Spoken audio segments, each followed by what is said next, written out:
Cek. Oke. Assalamualaikum warahmatullahi wabarakatuh. Kali ini kita akan membahas membahas bersama diferensial ordiner. Nah, di part 3 ini adalah dalam kasus penyelesaian soal-soal yang ada di dalam teknik kimia ya.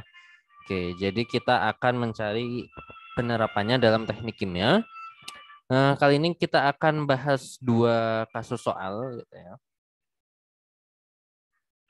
Oke, kita lihat kasus soal yang pertama. Yang akan kita pelajari adalah mengenai reaktor alir pipa ya. Oke. Jadi misalkan gitu ya.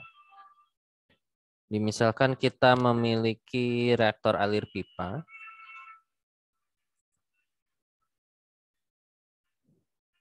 Oke. Nah, seperti ini. Nah, misalkan kita memiliki suatu reaktor alir pipa. Nah, jadi reaktor itu ada macam-macam nanti yang dipelajari ya. Sebelumnya yang pertama itu ada reaktor batch gitu ya. Ada reaktor batch, kemudian yang kedua adalah ada reaktor CSTR ya, atau reaktor alir tangki berpengadu. Kemudian ada reaktor plug flow reaktor gitu ya, yaitu yang ini PFR gitu ya, reaktor alir pipa. Kemudian ada reaktor yang menggunakan katalis padat ya, packet bed reaktor gitu ya.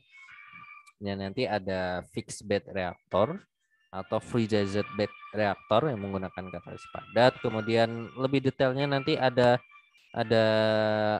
reaktor fermentasi gitu ya. Kemudian ada enzimatis, prosesnya yang melibatkan enzim.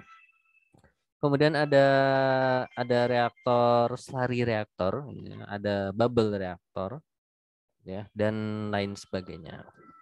Oke.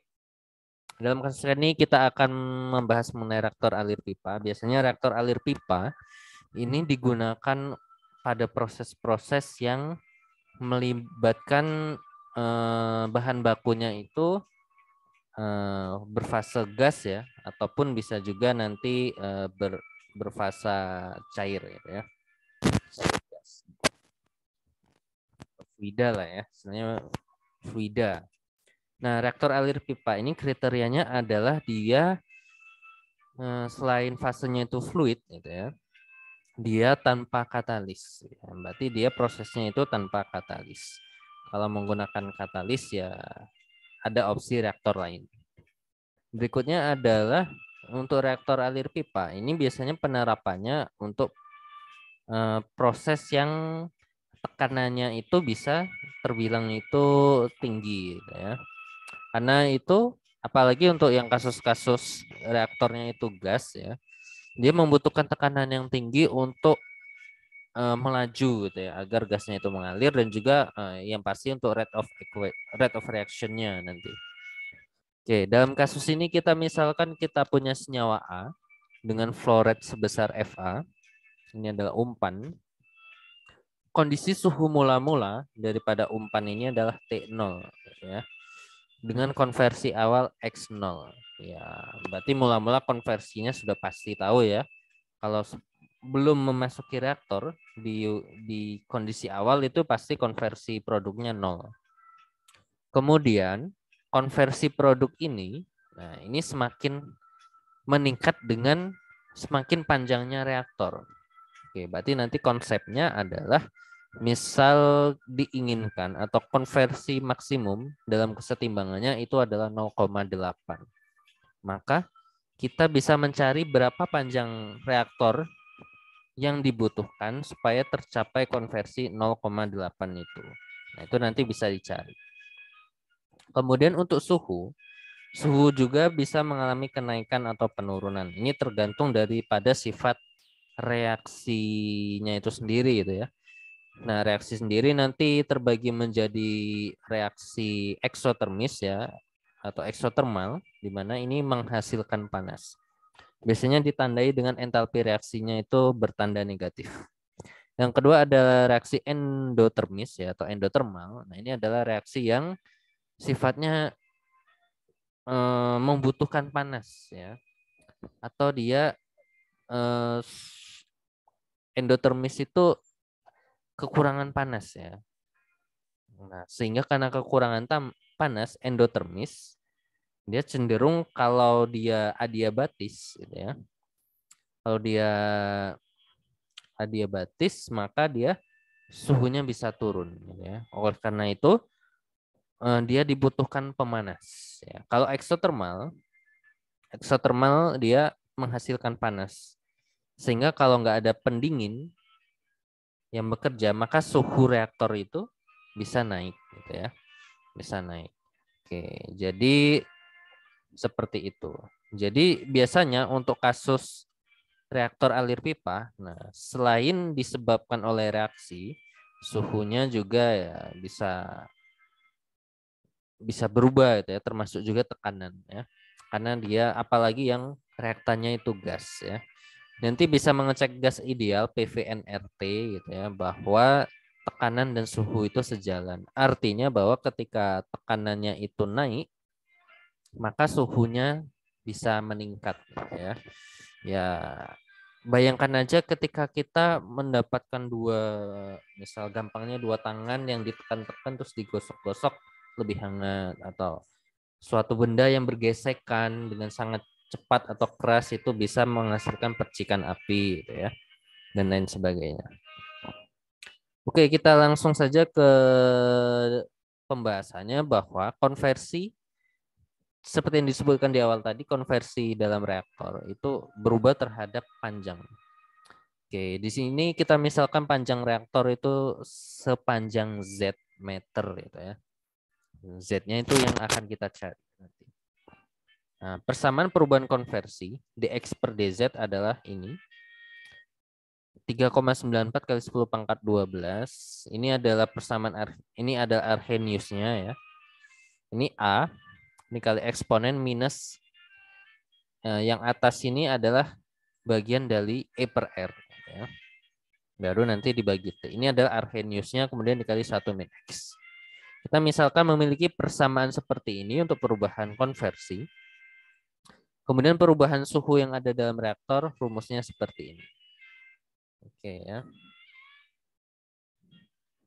Kita bacakan untuk perubahan konversi dx per dz sama dengan 3,94 kali 10 pangkat 12 eksponensial dari minus 11.400 per suhu dikali semen atau semin konversi. Perubahan suhunya juga sama.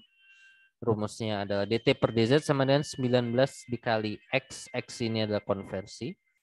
Kemudian kali Arrhenius-nya sampai 1 min ini.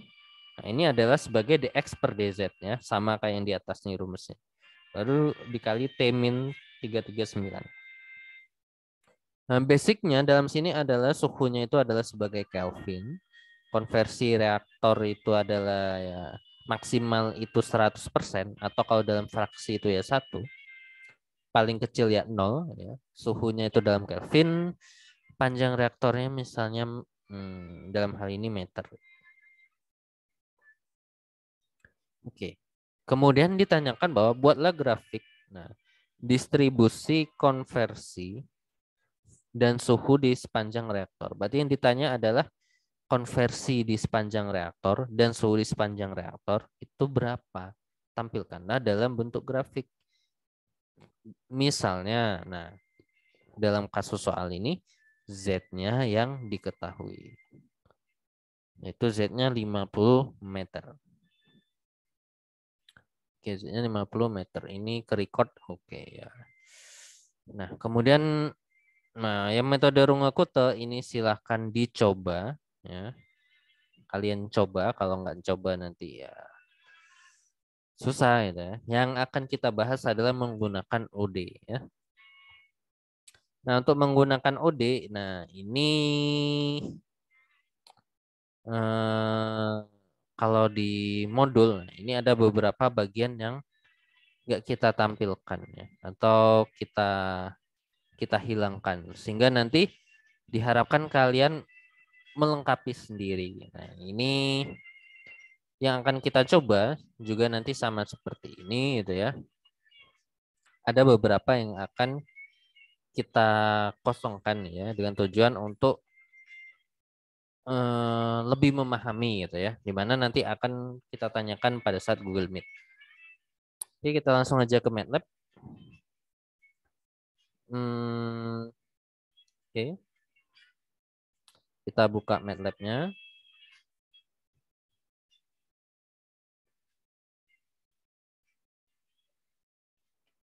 Oke, lanjut.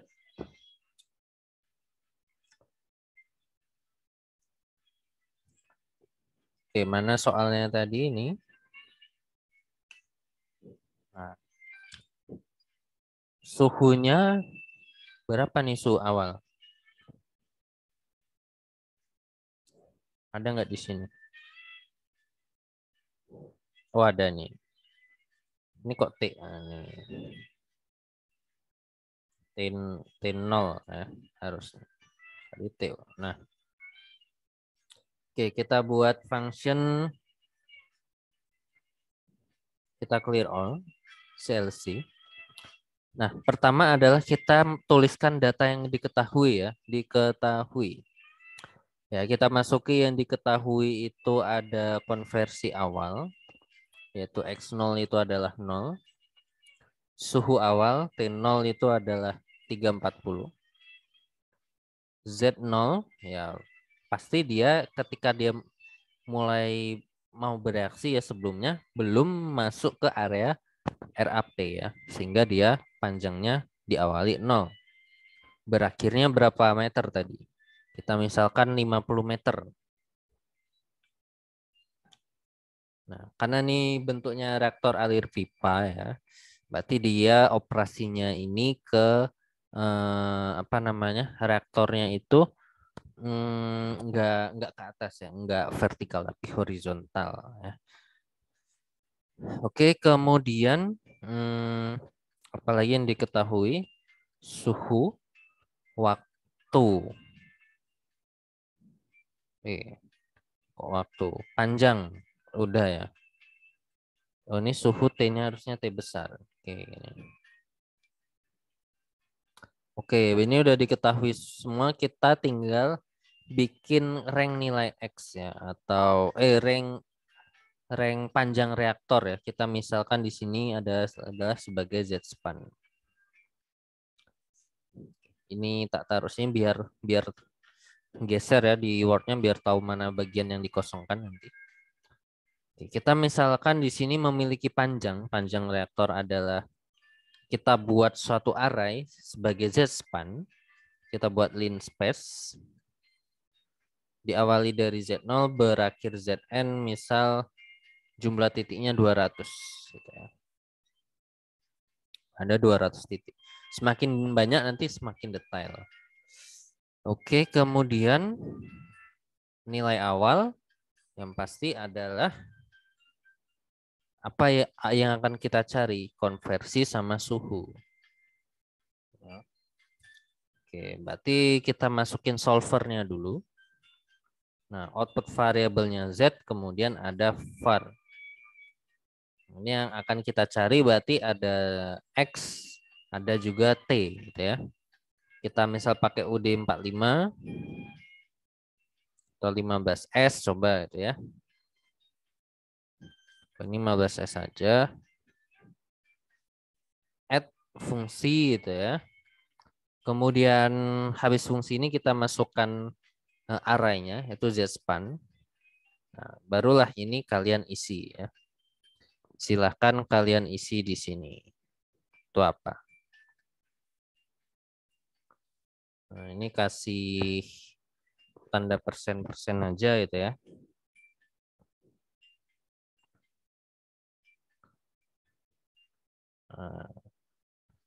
Nah, ini. Silahkan yang kosongnya itu nanti diisi ya di sini.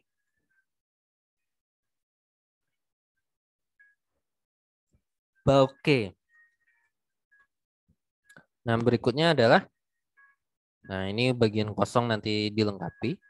Setelah itu adalah kita membuat fungsi ya, function. Nah, ketika kita membuat fungsi, fungsinya kan tadi ada dua.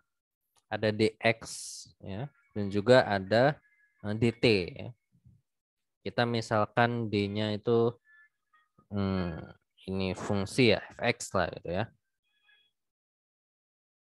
Fx sama dengan fungsi buka kurung z, var gitu ya. Nah, baru kita definisikan x itu. Kalau di sini apa? Titik-titik, kemudian suhunya itu apa? Titik-titik. Nah, ini silahkan dilengkapi. Nah, ini sama sebelumnya, ini asal mulanya dari var ya. X itu apakah var 1, apakah var 2, begitu juga dengan T. Nah, habis itu tinggal masukin aja rumusnya. Nah, ini copy. Nah, dx per dz ini rumusnya seperti ini, dt per dz rumusnya seperti ini. Nah, kalau udah baru tinggal digabungin ya. Fx sama dengan kita gabungin dx dz, tadi dt dz. Dan lupa dikasih petik 1 ya. Kemudian akhiri dengan n.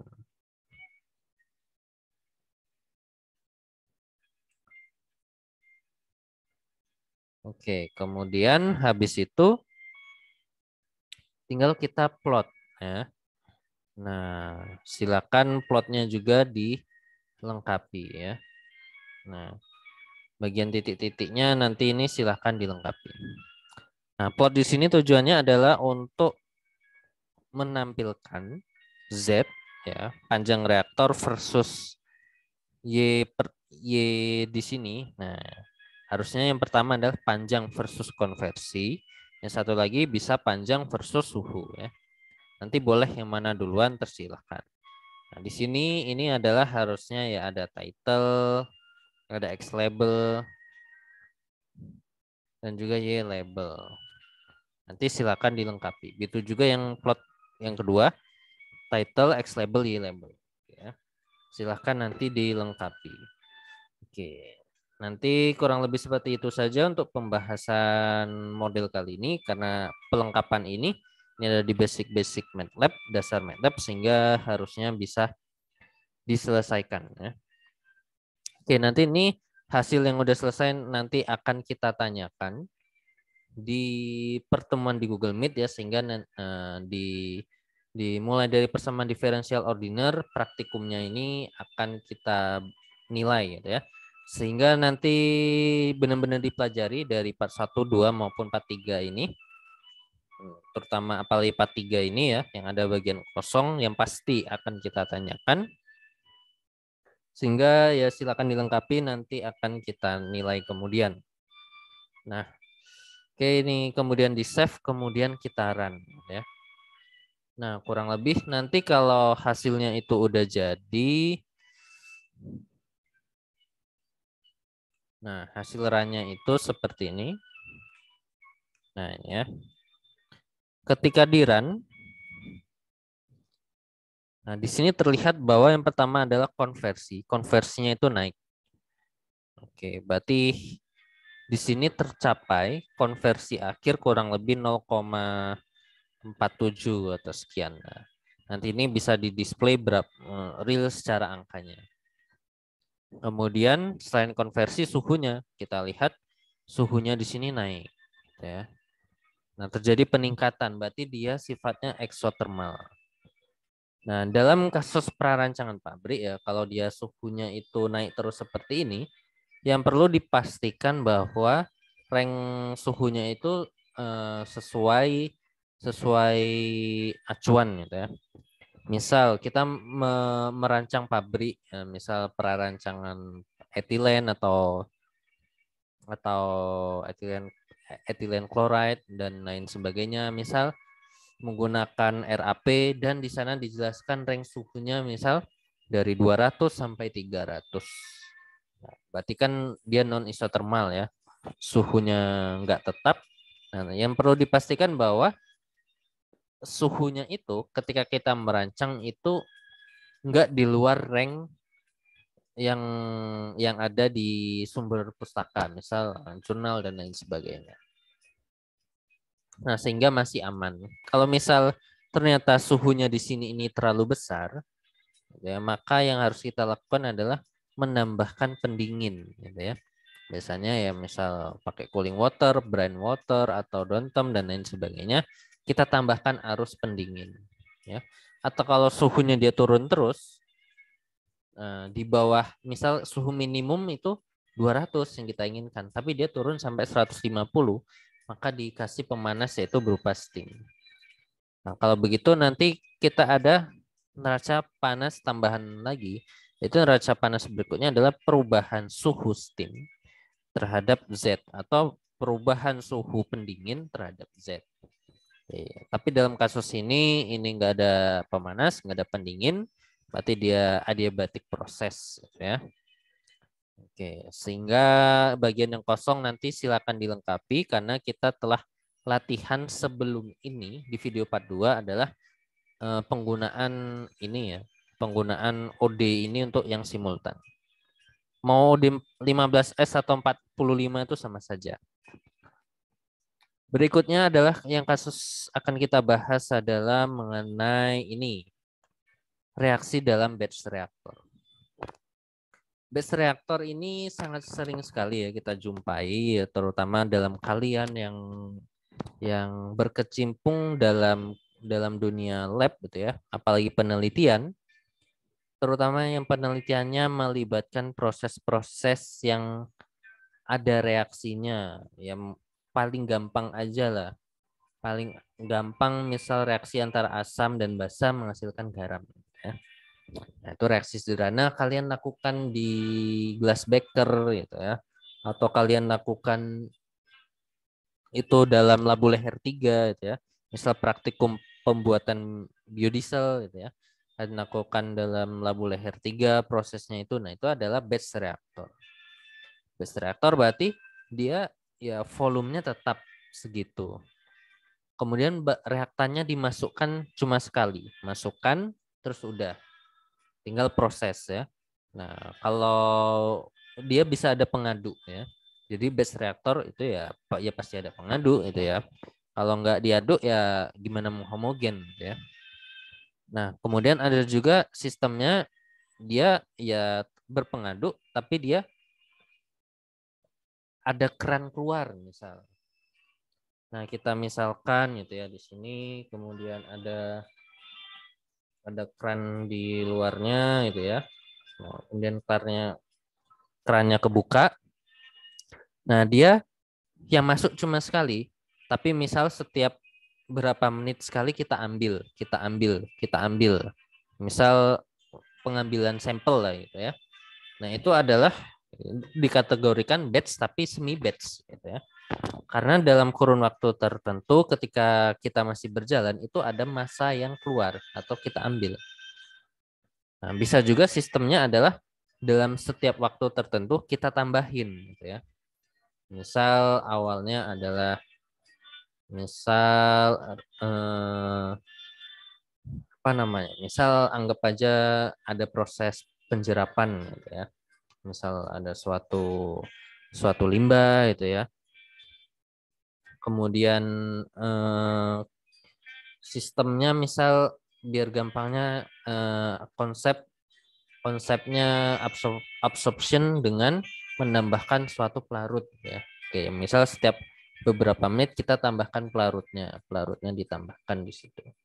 Sehingga ada limbah yang terambil gitu ya. Nah, itu juga bisa semi batch. Di sini kasusnya adalah ada reaktan A berubah menjadi P. Ini gampang ya. Kalau A langsung jadi P, reaktannya cuma satu. Ini berarti proses dekomposisi. Nah, paling mudah biasanya ditemukan ya, misal kita gampangnya aja, kalau tanpa perubahan senyawa kimianya ya, itu adalah air ya. Air yang cair bisa jadi gas, tapi itu kan perubahan fase. Nah, kalau ini dekomposisi, berarti dia kondisi operasinya harus tepat pada suhu dekomposisinya. Misal air kemudian terlepas menjadi H2 dan juga O2. Ya, berarti dia emang menjadi dua senyawa yang lain. Atau biasanya paling sering adalah senyawa-senyawa hidrokarbon gitu ya. hidrokarbon atau senyawa alkohol gitu ya. Nah, yang nanti rantainya panjang menjadi pendek itu ya. Misal dia apa? Misal dia ada CHO ya bagian dari alkohol ya. Misal nanti O-nya H2O-nya melepas. Jadi dia menjadi CH gitu ya. Lebih sederhana. Atau misal dia yang rangkap dua, rangkapnya menjadi satu, gugus hidrogennya kelepas. Nah, itu adalah bisa ke dalam reaksi ini. Kita misalkan di sini ada persamaan reaksinya. DC A per DT negatif ya. Ini artinya adalah perubahan konsentrasi A terhadap waktu negatif melambangkan bahwa A-nya itu semakin lama dia semakin negatif, menuju ke arah negatif. Berarti dia semakin sedikit ya karena dia reaktan. Kalau produknya yang P itu semakin banyak. Ini min DCA per DT sama dengan minus RA sama dengan K kecil kali CA per K besar kali CA. Ini adalah karena ini adalah reaksi bolak-balik gitu ya. Reaksi bolak-balik. Jadi seperti ini. Oke. Kita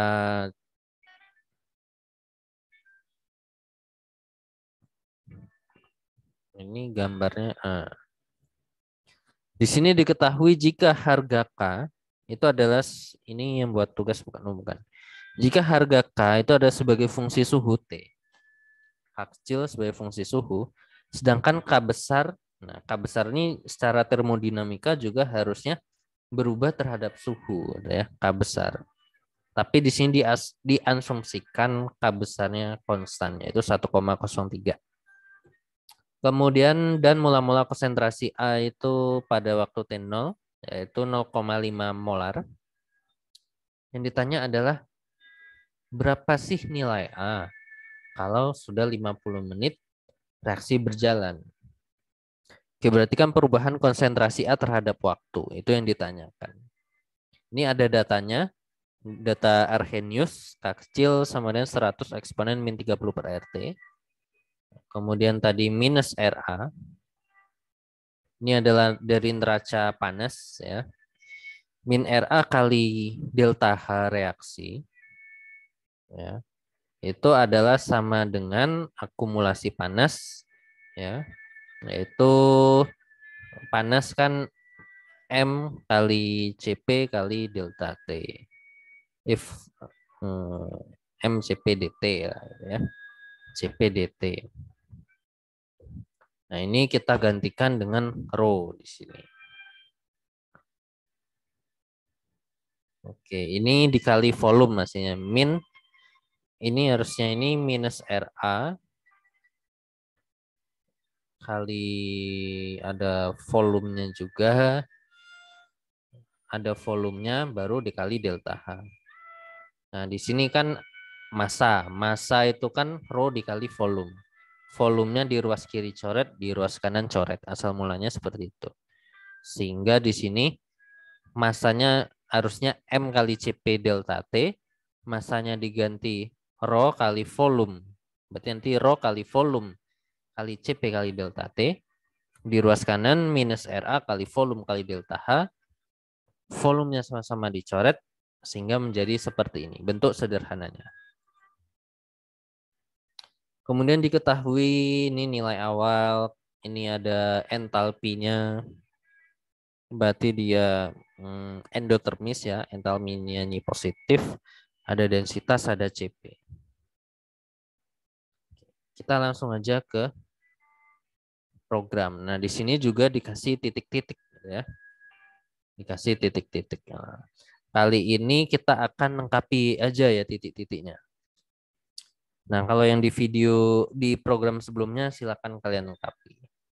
Nanti dari pembahasan yang ini nanti kalian bisa pelajari untuk melengkapi bagian yang ada di part sebelumnya ya. Oke, kita buat fungsi.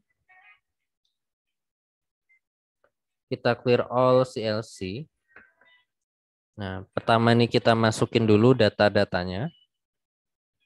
Dari kasus ini berarti kita memiliki data itu CA 0,5.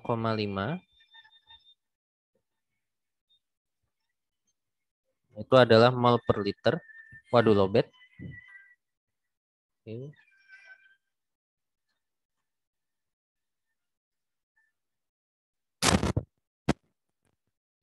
CA itu 0,5 mol per liter. Kemudian kita memiliki nilai waktu ya. T akhir 50 menit. Kemudian T0 ada 500 Kelvin. Kemudian delta H itu ada 432 kilojoule per mol. Kemudian ada rho 1000 kilogram per meter kubik ya. Meter kubik kalau ke liter itu dibagi 1000, berarti dia 1 kilogram per liter. Harusnya ya, nanti silakan di cross check aja, CP-nya ada 4,3 kilojoule per kilogram.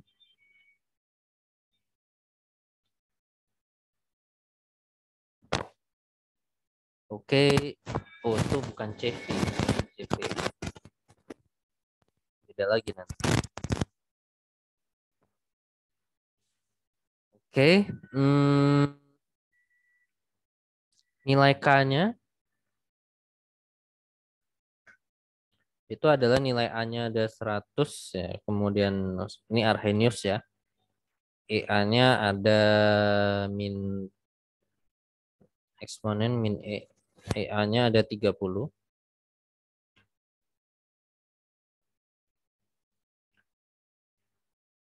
Kemudian R-nya, nah ini kan kilojoule ya. Nah ini harusnya kita cari satuan yang sama nanti. Kita lihat di sini.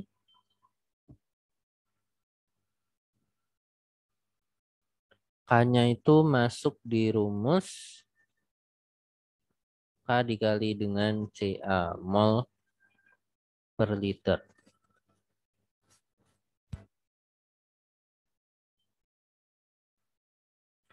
Oke, berarti nanti R-nya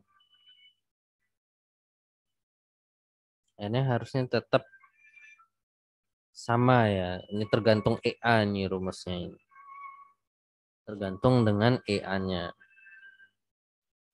Oke, kita lihat dulu R-nya kemarin kita pakai apa? 8,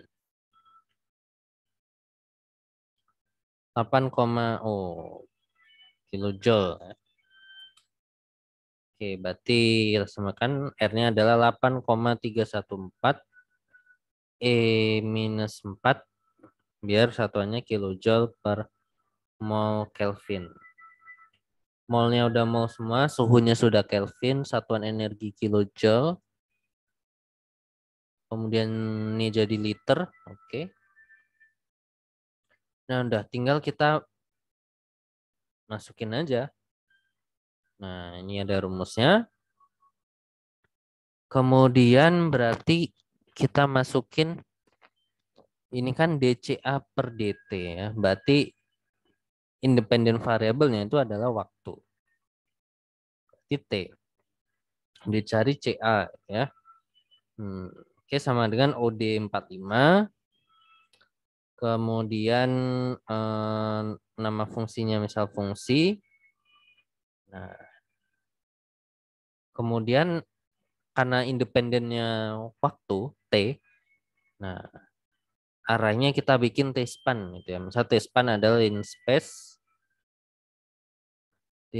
dari 0 sampai T akhir jumlahnya misal 200 deh gitu ya. 200. Maka di sini fungsi T-span nilai awal yang ingin dicari adalah CA. Berarti kita butuh CA 0. Baris keempat ini adalah CA 0.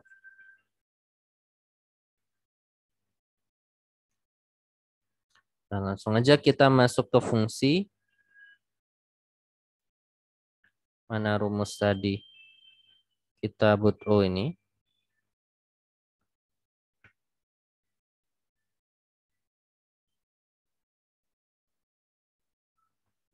Oke, kita lihat rumusnya K kali C. K kecil kali CA.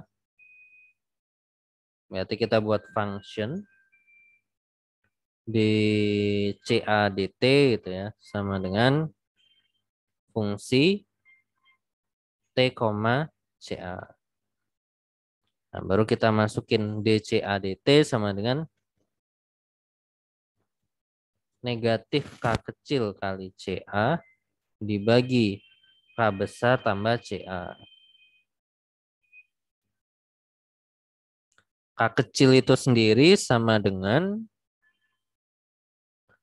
nah tadi A dikali eksponen gitu ya, minus EA per RT. Nah, K besar, oh tadi diketahui ya di soal. Tadi belum kita tulis bahwa nilai K besarnya itu adalah 1,03.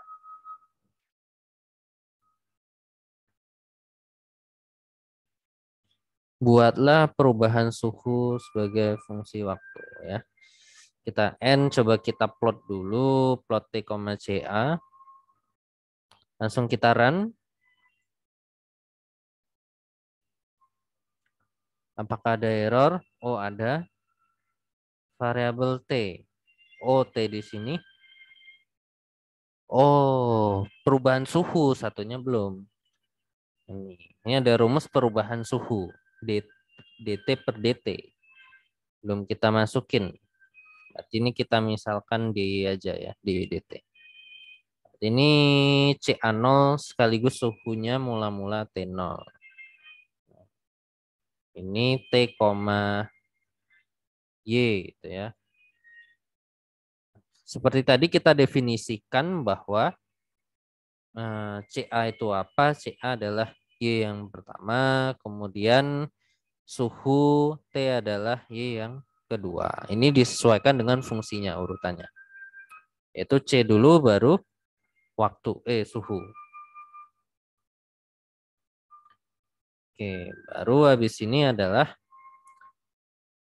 habis DCA DT, D-nya dulu aja, DT, DT, DT, ini adalah perubahan suhu, rumusnya adalah minus RA dikali DH, kemudian dibagi rho, dibagi CP.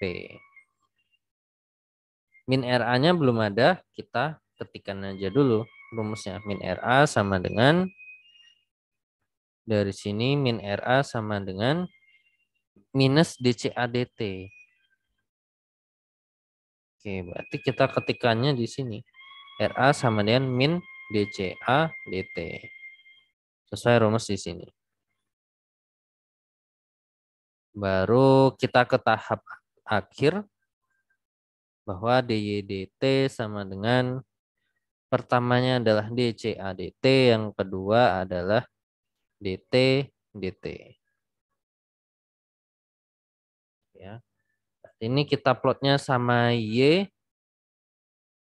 Nah, untuk ngeplot, kalau tadi kan di sana N,1 ya, itu artinya kan yang titik terakhir. Kalau plot kita ingin semua titik masuk, sehingga diganti titik 2. Ini artinya adalah kita ingin memanggil Y, posisi di barisnya titik 2 ini artinya di baris awal sampai baris akhir, alias semua baris, 1 kolomnya di kolom pertama. Wah, kita lihat. Wih, dia lurus 0,5 terus. Siapa tahu ada salah ya. Nah, DCA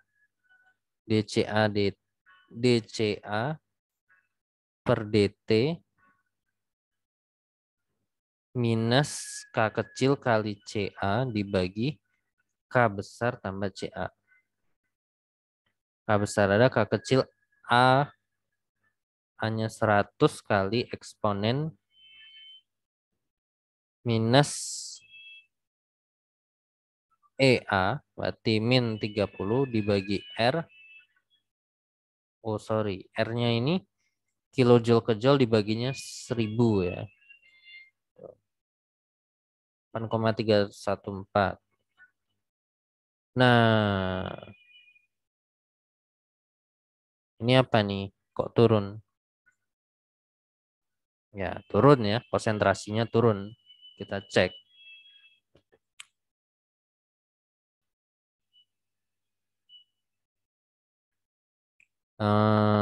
No, 20. Nah, ini sepertinya ada yang kurang pas ya. K100 min E per RT min, min KCA per K plus CA min DCA DT kali delta H per rho per CP. Kita lihat data-datanya. CA0 mol per liter, waktunya menit.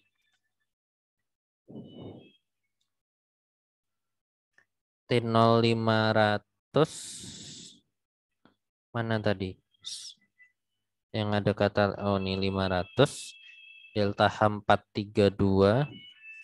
Kilojoule per mol, rho-nya 1000 kilogram. Oh ini kilogram, oh ini sudah kilogram.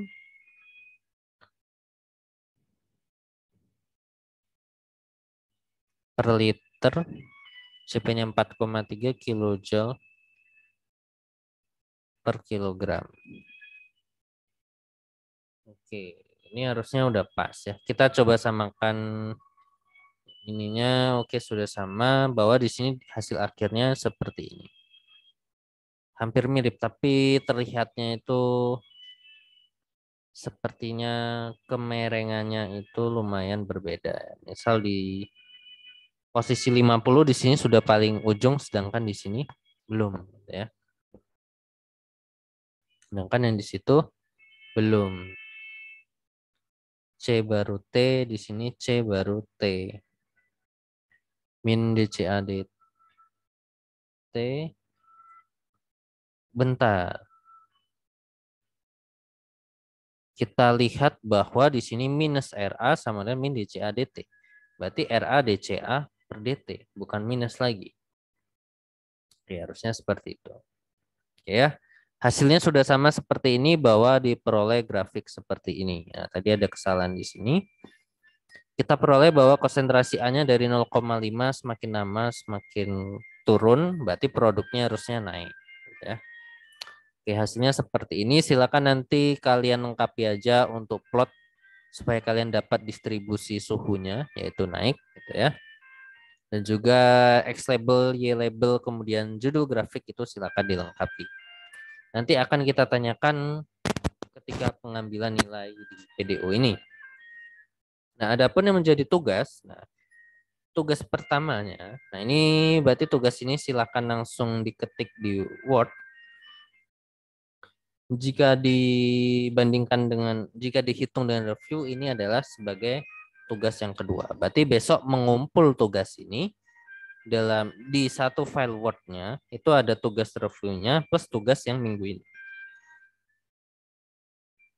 Pertama ini untuk tugas kelas A, bahwa sama kayak yang di atas barusan, reaksinya A jadi P. Nah, seperti ini. K fungsi suhu. K kecil fungsi suhu, K besar juga fungsi suhu. Nah, ini kita modif bahwa K besarnya nggak tetap. Sehingga harus ditambah rumus, dimasukin aja rumus tambahan buat ngitung K di fungsinya. Yang dicari adalah perubahan suhu sebagai fungsi waktu. Oke ya, jadi seperti itu.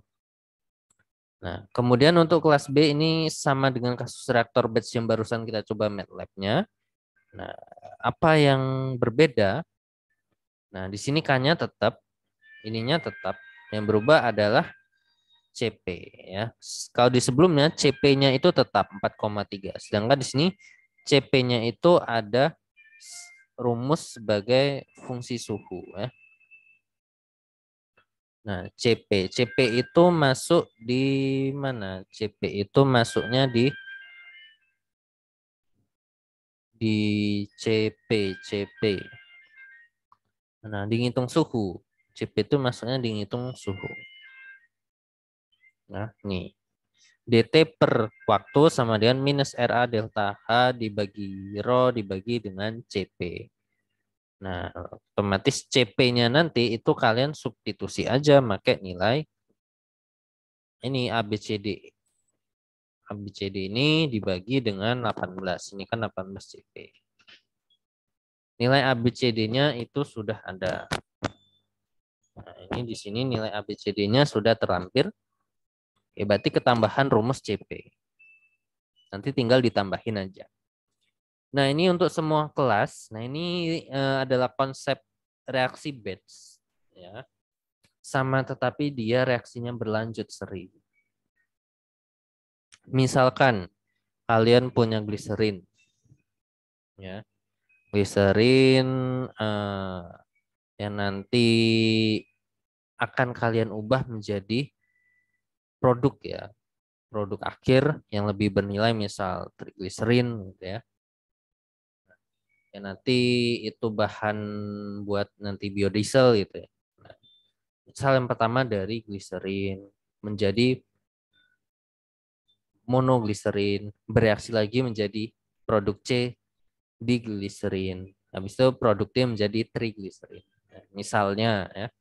Nah, A ke B itu K1, B ke C K2, C ke D itu K3. Nah, ditanya konsentrasi awal itu ini A-nya, kemudian K1 sampai K3 diketahui. Buatlah perubahan konsentrasi masing-masing. Nah, diketahui ini udah ada petunjuknya, enaknya itu ya, bahwa ini rate of reaction dari A ya. Kita lihat untuk A ya. A di sini berkurang. Yang melibatkan A itu cuma di reaksi seri pertama yang melibatkan K1 sehingga dia A itu berkurang yaitu negatif dari K1 kali Ca. Kalau B, nah B itu di sini persamaan B itu terlibat di K1 dan K2. B di sini bertambah karena K1 yaitu di sini K1Ca dan berkurang karena K2 berarti minus K2Cp. Begitu untuk komponen C dan komponen D. Nah, berarti ini silakan kalian buat plot konsentrasi ya, sama kayak yang barusan sebelumnya, konsentrasi terhadap waktu. Sehingga nanti di sini tinggal tambahin aja. Tadi kan ngetikin dua persamaan. Ya. Di sini ini cuma DCA sama DT. Kalian tambahin aja. Misal ngitung B ya DCB DT terus DCC DT. Kemudian di bagian akhir di sini ya digabungin aja ke semuanya itu tadi. Oke. Itu tugas nomor 2, nomor 1 kelas A dan kelas B kan sama dengan yang dicoba ini tadi, tapi ditambahin satu rumus saja. Yang nomor 2 adalah OD yang ini menggunakan toolbox, silakan diselesaikan.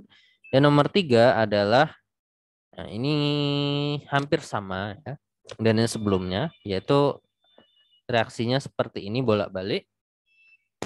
Sini dimisalkan tapi kasusnya adalah kasus adsorpsi metilen blue. Nah, ini cocok buat penelitian juga.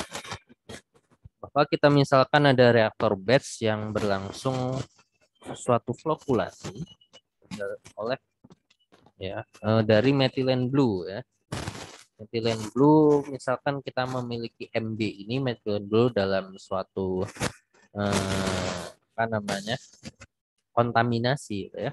Kita ingin ambil menggunakan suatu flokulan. Misal flokulannya adalah sodium dodecyl sulfonat atau polyaluminium chloride. Nah, di mana nanti metilen blue-nya akan terikat dalam flokulan itu. Oke. Misalnya A jadi B. A itu adalah metilen blue yang ada di limbah. Yang B itu adalah methylene blue yang sudah terikat di floccular. Reaksinya misal seperti ini ya, sama kayak yang kasus soal di atas. Nah, K kecilnya juga sama, K besarnya juga ada rumus. Alfa beta T-nya nanti diketahui kok di bawah.